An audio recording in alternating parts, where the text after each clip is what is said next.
Ayan, sinigang for today.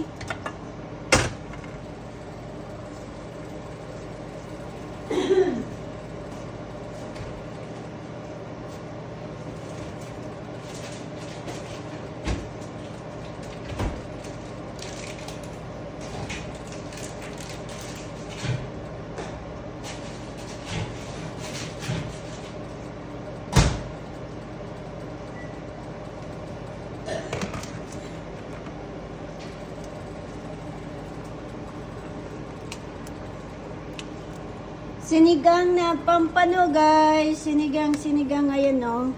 Kumikindat pa yung fish. Ayan po yung ulo. Oh, kasarap naman.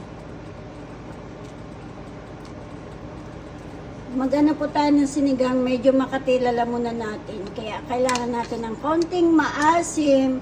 Wala po akong kangkong. Pahingi po ng kangkong dyan sa kapitbahay. Pahingi po ng kangkong o kaya talbos. Pero marami na po siyang veggies. Lalagyan ko pa po ng eggplant.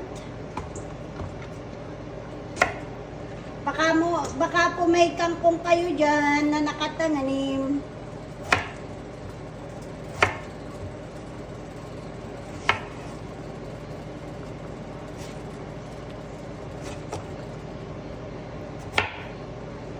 Pahingi po ng kangkong.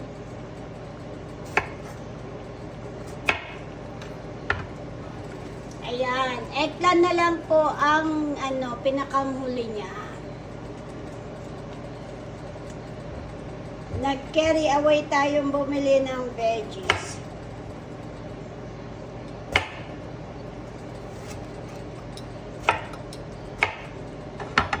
Buti, ang bala ko sana pinakbit. Tinalo ng sinigang yung pinakbit, so napunta po ako sa sinigang. Nagdebate po yung aking isipan, pinakbit o sinigang. Nanalo po yung sinigang.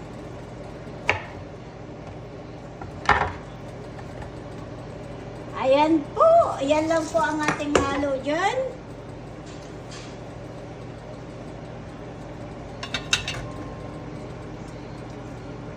Ako naman po ay kahit sabaw lang okay na.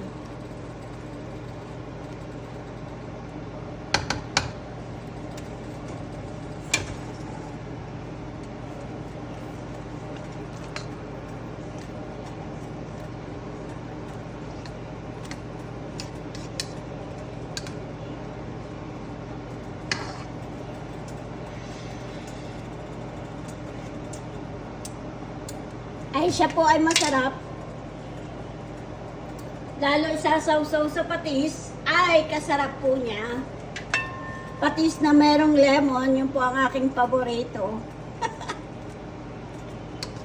Guys, ganito lang po ako magluto kasi ako lang po ang kakain. Hindi po kumakain si Habi nito. Never po siya kumain nito. Hindi po siya kumakain ng kahit anong isda.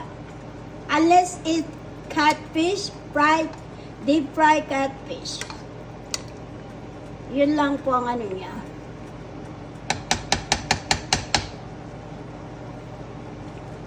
So, kaya I cook the way I want it because I like a lot of fiber because I don't eat rice. So, I need all the fiber.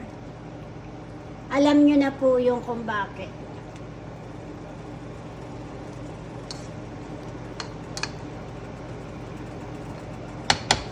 Ayan po. Cover it one more time.